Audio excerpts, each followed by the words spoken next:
Assalamualaikum warahmatullahi wabarakatuh. Bagaimana kabarnya teman-teman? Semoga dalam keadaan sehat ya. Meskipun di rumah aja, kita harus tetap produktif. Nah, pada kesempatan kali ini, kami dari kelompok C yang terdiri dari Dwi Iriani Kapitan Laut, Isna Nur Halisa, Siti Rizky Amalia, dan saya sendiri, Lutfi Fatimatul Fikriah, akan menyampaikan pengertian Asmaul Husna dan penerapannya dalam bisnis dari Asmaul Husna Al-Adil sampai Asmaul Husna Al-Karim. Nah, simak ya. Nah, yang pertama adalah Al-Adil atau yang artinya yang maha adil, atau dalam penerapannya Asmaul Husna Al-Adil ini tidak dipengaruhi oleh siapapun atau apapun dalam menentukan sesuatu. Al-Adil adalah perilaku terpuji atau akhlak mahmudah yang menunjukkan seseorang yang menjauhkan seseorang dari kezoliman, baik terhadap Allah ataupun terhadap makhluk sosial lainnya. Penerapan al-adil dalam bisnis adalah tidak gampang menuduh seseorang atau menghakimi seseorang tanpa adanya bukti yang jelas, tidak pilih kasihan dengan antara saudaranya. Yang ketiga, belajar dan bekerja dengan giat dan tekun. Kemudian selanjutnya, bijak dalam bersikap, memahami seseorang dengan adil atau menerapkan keadilan, dan tidak egois dan mementingkan diri sendiri. Yang kedua adalah Al-Latif atau yang maha lembut. Artinya Allah SWT itu sangat maha baik dan lembut perbuatannya. Allah tidak kasar kepada para hambanya. Kemudian penerapan Al-Latif dalam bisnis adalah 1. Menghiasi diri dengan akhlak mulia. 2. Menjadi pribadi yang pemurah dan tidak kasar dengan penjual maupun pembeli atau dengan rekan kerjanya. Kemudian yang ketiga adalah menciptakan kehidupan yang damai khususnya dengan sesama penjual dan pembeli. Yang ketiga adalah Al-Khabir atau yang maha mengenal. Secara bahasa, Al-Khabir diambil dari masdar Al-Khibru, Al-Khubru, Al-Khibrah, Al-Kubrah, Al-Makbarah, dan Al-Mukhbarah yang semuanya berarti pengetahuan terhadap sesuatu. Sedangkan Al-Khabir adalah yang mengetahui sesuatu itu. Penerapan Al-Khabir dalam bisnis. 1. Meluruskan niat, mendorong seseorang mukmin untuk selalu meluruskan niat dalam segala sesuatu, yaitu ditunjukkan kepada Allah Subhanahu wa taala. Yang kedua, melakukan introspeksi diri, mendorong seseorang untuk melakukan introspeksi, melakukan evaluasi guna meraih kehidupan yang lebih baik. Yang keempat adalah Al-Halim atau yang maha penyantun. Allah Subhanahu wa taala tidak terburu-buru dalam membalas dendam walaupun berkuasa melakukannya. Allah tetap memberi rezeki kepada manusia walaupun mereka melakukan kesalahan dan dosa. Penerapan Al-Halim dalam bisnis adalah 1. Menggunakan bahasa yang halus dan baik ketika berbicara dengan rekan bisnis. Yang kedua, senantiasa menjadi pribadi yang penyabar, bersabar menahan godaan, dan bersabar melaksanakan kebaikan, bersabar dalam menghadapi cobaan, dan sebagainya. Yang ketiga adalah ketika berdebat dengan seseorang, tetap menahan diri untuk menjaga tingkah laku dan bahasa agar tetap baik dan sopan. Yang keempat adalah bersikap santun. Kemudian yang terakhir adalah 5. Sabar atas keburukan sikap orang lain. Al-Azim atau Allah Maha Agung. Allah memiliki sifat Al-Azim, artinya Allah itu Maha Agung. Keagungan Allah itu bersifat mutlak, dan sedangkan keagungan manusia adalah terbatas dan hanya bersifat sementara. Keagungan Allah itu meliputi segala hal, waktu, dan segala tempat, hingga manusia tak dapat menandinginya. Keagungan Allah ini tidak akan pernah dipengaruhi oleh ulah manusia atau makhluknya. Penerapan sifat Al-Azim dalam bisnis yang pertama yaitu bersikap rendah hati dan selalu bersyukur atas nikmat yang telah diberikan Allah kepada kita. Contohnya, pada saat usaha bisnis kita sedang berada di atas atau sedang naik daun, kita tidak boleh melupakan bahwa apa yang kita punya adalah milik Allah, dan pada harta kita ada harta orang lain di dalamnya. Kita tidak boleh sombong, karena yang berhak untuk sombong adalah Allah. Tidak ada yang bisa kita sombongkan karena semua yang kita miliki itu adalah milik Allah. Yang kedua yaitu kita tidak boleh menjelek-jelekan bisnis orang lain, karena sebagai seorang muslim kita harus saling menghargai antara yang satu dengan yang lainnya. Kita juga tidak boleh menganggap diri kita paling benar, karena yang paling benar itu adalah Allah, dan kita juga tidak boleh menganggap diri kita adalah yang terbaik, karena pasti akan masih ada yang lebih baik dari kita.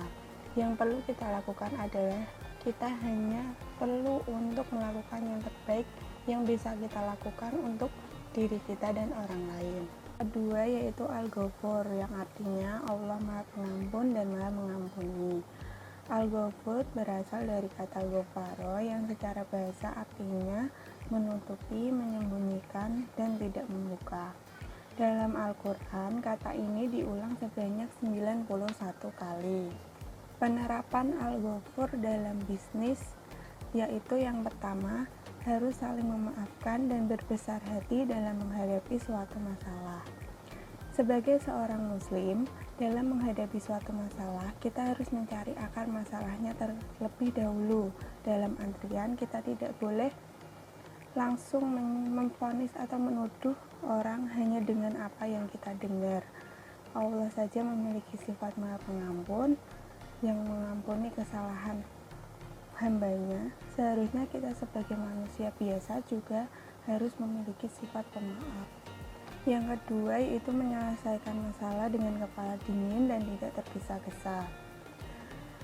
Dalam satu perusahaan pasti terdiri dari banyak kepala yang memiliki cara pandang yang berbeda-beda. Dengan perbedaan itu, kita tidak boleh egois dan harus mempertimbangkan pendapat orang lain dan bijak dalam mengambil keputusan. Sifat yang ketiga yaitu asyakur atau maha mensyukuri. Allah yang maha mensyukuri, sebagai bukti bahwa Allah bersifat maha mensyukuri adalah Allah selalu memberikan balasan kepada orang-orang yang berbuat baik. Bahkan Allah melipat gandakan pahalanya. Orang yang selalu bersyukur atas nikmat yang diberikan Allah, maka Allah akan membalasnya dengan menambah nikmat kepada orang tersebut. Maka dari itu, kita sebagai seorang muslim harus meneladani sifat tersebut. Kita harus berterima kasih kepada orang yang berbuat baik kepada kita. Jika kita ditolong atau diberi sesuatu oleh orang lain, maka ucapkanlah terima kasih.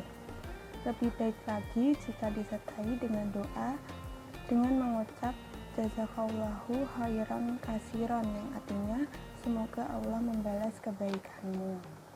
Orang yang tidak mau berterima kasih kepada orang lain, maka sama saja ia tidak bersyukur kepada Allah Subhanahu wa Ta'ala. Sifat yang ketiga yaitu asyakur atau maha mensyukuri. Allah yang maha mensyukuri, sebagai bukti bahwa Allah bersifat maha mensyukuri adalah Allah selalu memberikan balasan kepada orang-orang yang berbuat baik. Bahkan Allah melipat gandakan pahalanya.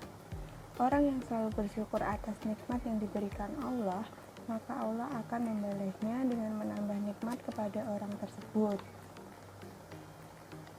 Maka dari itu, kita sebagai seorang muslim harus meneladani sifat tersebut. Kita harus berterima kasih kepada orang yang berbuat baik kepada kita. Jika kita ditolong atau diberi sesuatu oleh orang lain, maka ucapkanlah terima kasih. Lebih baik lagi jika disertai dengan doa dengan mengucap jazakallahu khairan kasiron, yang artinya semoga Allah membalas kebaikanmu. Orang yang tidak mau berterima kasih kepada orang lain, maka sama saja ia tidak bersyukur kepada Allah Subhanahu wa Ta'ala. Penerapan sifat asyakur dalam bisnis yaitu yang pertama, selalu mensyukuri segala nikmat yang telah diberikan Allah, baik itu nikmat pekerjaan, keluarga, hidup, dan lainnya. Karena pencapaian yang kita rasakan saat ini pasti ada campur tangan Allah di dalamnya. Maka dari itu, kita harus selalu bersyukur dan berterima kasih kepada Allah atas nikmat yang telah diberikan kepada kita sekecil apapun itu. Contoh lainnya yaitu seperti saat perusahaan yang kita pimpin mengalami kemajuan yang sangat besar, maka kita tidak boleh lupa untuk selalu bersyukur kepada Allah dan jangan sampai terlena dengan harta. Selanjutnya yaitu Kita harus selalu melibatkan Allah dalam setiap kegiatan dan pekerjaan yang kita lakukan. Lalu, tidak boleh mengeluh dalam menghadapi suatu permasalahan yang kita alami dalam bekerja. Yang selanjutnya yaitu tidak mudah putus asa dalam meraih sesuatu, karena di balik perjuangan pasti akan ada kebahagiaan. Nah, sekarang kita bahas Al-Ali. Al-Ali ini memiliki arti yang maha tinggi atau yang maha luhur. Jadi, tidak ada pangkat atau kekuasaan yang lebih tinggi dibanding Allah Subhanahu wa Ta'ala. Peranan Al-Ali dalam dunia bisnis. Yang pertama, jangan merasa diri kita paling hebat. Yang kedua, jangan merendahkan orang lain. Dan yang ketiga, jangan merasa sombong, karena di atas langit itu masih ada langit. Al-Kabir ini memiliki arti yang maha besar. Jadi Allah tidak membutuhkan sesuatu apapun, dan tidak ada yang mampu menyerupai, dan tidak ada yang mampu menandingi kebesarannya. Tidak ada yang mampu mengurangi dan melebihi kebesarannya. Peranan Al-Kabir dalam dunia bisnis. Yang pertama, setiap pribadi muslim harus memiliki jiwa yang besar. Yang kedua, tidak merasa rendah untuk meminta maaf. Yang ketiga, selalu menempa diri untuk menjadi pribadi yang lebih baik. Nah, sekarang Al-Hafidh. Al-Hafidh ini artinya yang maha memelihara. Nah, Allah itu jadi telah menciptakan dunia dan seisinya, dan Allah akan memelihara dunia dan seisinya tersebut sampai hari yang telah ditentukan atau hari akhir. Peranan Al-Hafidh dalam dunia bisnis. Yang pertama, ada kita harus melakukan akhlak terpuji. Yang kedua, memelihara ketaatan terhadap Allah Subhanahu wa Ta'ala. Yang ketiga, menghindari dari menggibah dan juga memiliki pikiran yang negatif. Pembahasan selanjutnya mengenai Al-Muqit. Kata ini berasal dari Al-Qut yang artinya menggenggam, menjaga, dan menguasai sesuatu. Menurut Ibnu Faris, kata ini bermakna rezeki yang mencukupi dan santapan. Dalam konteks sifat Allah, Al-Muqit merujuk pada arti yang maha pemberi kecukupan. Adapun penerapan Al-Muqit dalam bisnis ialah bersungguh-sungguh dalam hal mencari nafkah yang halal dan baik, mensyukuri setiap makanan yang telah diberikan Allah kepada kita, menjauhi nafkah atau makanan yang subhat apalagi haram, hindari perilaku mubazir dalam makanan maupun dalam hal membelanjakan penghasilan, memberikan sedekah kepada orang yang membutuhkan, serta mengeluarkan zakat. Al-Hasib secara bahasa artinya menghitung atau mengira, mencukupkan, melindungi, dan menolong. Makna yang relevan dengan sifat Allah adalah yang maha menghitung. Adapun peranan Al-Hasib dalam bisnis ialah bertindak dengan penuh perhitungan, di mana dalam berbisnis hendaknya kita bertindak dengan penuh perhitungan baik berdasarkan manfaat maupun mudaratnya. Kemudian membiasakan diri melakukan kebaikan walau sedikit, senang melakukan kebaikan yang nilainya lebih besar, bersyukur atas apapun yang diberikan oleh Allah, tidak menganggap rendah perbuatan kecil yang baik, dan tidak menganggap biasa perbuatan yang buruk, istiqomah dan tawakal dalam kebaikan, serta cermat dalam melakukan sesuatu terlebih lagi dengan pihak lain. Al-Jalil secara bahasa berarti unta besar. Kemudian ulama memahaminya sebagai sifat dari badan yang besar atau kedudukan yang tinggi. Dalam konteks sifat Allah, Al-Jalil bermakna yang maha segalanya.